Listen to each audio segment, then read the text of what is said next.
Attention, un appel formel et plutôt urgent vient de secouer le secteur de l'immobilier au Maroc. Et franchement, ça concerne potentiellement toute personne qui pense à acheter ou vendre un bien là-bas. Ce message révèle une vraie tension et on va décortiquer ça ensemble pour bien comprendre de quoi il retourne. Alors, qui est derrière cet appel? Ce n'est pas n'importe qui. Il s'agit du syndicat des agents immobiliers, qui fait partie des commissions ouvrières marocaines. En gros, c'est la voix officielle des professionnels du secteur. Et là, ils montent clairement au créneau, pas seulement pour défendre leur métier, mais aussi pour protéger le grand public. Et à qui est-ce qu'il s'adresse? Pas directement au public, mais à un autre acteur absolument incontournable du marché, l'Ordre national des notaires. Il faut bien comprendre que ce sont eux qui valident chaque transaction. Autrement dit, ils sont le point de passage obligé et ils ont donc un pouvoir énorme sur les pratiques du marché. La question est donc toute simple. Pourquoi est-ce que les agents immobiliers interpellent les notaires de manière si directe? Quel est le problème qui est devenu si grave qu'il nécessite une telle intervention? C'est ce qu'on va voir tout de suite.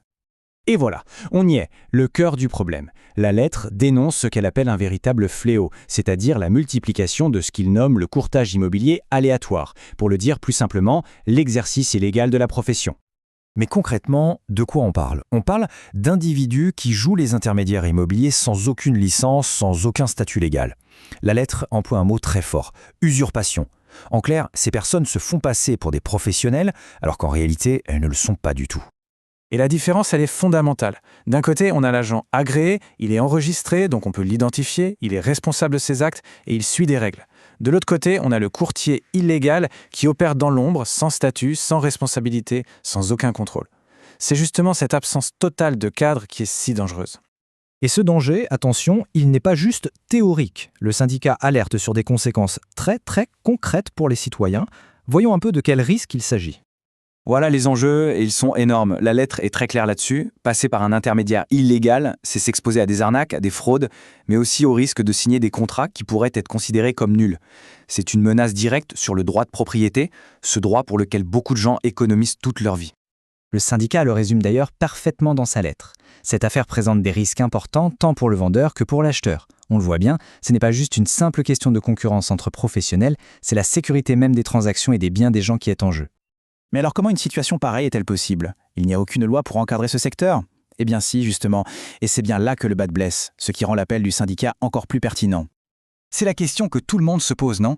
Si la loi existe, comment des acteurs illégaux peuvent-ils prospérer à ce point, au point d'être qualifiés de fléau? Et la lettre du syndicat le confirme. Oui, un arsenal juridique existe bel et bien. Le vrai problème, ce n'est donc pas l'absence de règles, mais le fait qu'elles ne soient manifestement pas appliquées. En fait, si on regarde l'historique, le cadre légal s'est construit sur des décennies.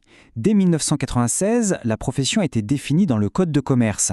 Puis, des lois ont été ajoutées pour lutter contre le blanchiment d'argent en 2007, pour protéger les consommateurs en 2011, et même très récemment, en 2023, pour renforcer la vigilance des agents. Donc, les outils sont là. Alors, face à ce constat, un problème grave, des lois qui existent mais qui ne sont pas appliquées. Le syndicat ne se contente pas de dénoncer, il propose une solution très concrète adressée directement aux notaires. C'est vraiment le cœur de leur appel. Ils ne demandent pas une nouvelle loi, mais une action ciblée de la part des notaires. Une action qui tient en 3 points très clairs. Voici ces 3 demandes. Premièrement, et c'est la mesure la plus forte, refuser de recevoir et de travailler avec tout intermédiaire qui n'a pas de statut légal. Si les notaires fermaient leurs portes, le marché illégal serait tout simplement asphyxié. Deuxièmement, coopérer avec les autorités pour poursuivre ceux qui ne respectent pas la loi. En gros, ne plus être passif, mais devenir un acteur de la régulation. Et troisièmement, aider à éduquer le public sur les risques. C'est une triple action, blocage, sanction et prévention. Mais au final, quel est l'objectif derrière tout ça? Il ne s'agit pas juste de protéger un corps de métier, mais bien de préserver l'intégrité de tout un secteur économique. C'est ça, le message principal du syndicat. Les notaires détiennent la clé pour restaurer la confiance et la sécurité. Parce qu'un marché qui est équitable et sûr, au final, il profite à tout le monde. Les professionnels, les acheteurs, les vendeurs et l'économie du pays en général. La conclusion de la lettre résume parfaitement cette ambition. Le but, c'est de protéger les droits et les biens des citoyens et renforcer la transparence et la justice. C'est un véritable appel à la responsabilité collective. On termine donc sur cette question. Cet appel nous montre ce qui peut arriver quand des professionnels décident de s'unir, non pas seulement pour leurs propres intérêts, mais pour faire appliquer la loi et protéger le public. La balle est maintenant dans le camp des notaires et leur réponse pourrait bien dessiner l'avenir du marché immobilier marocain. Merci de nous avoir suivis.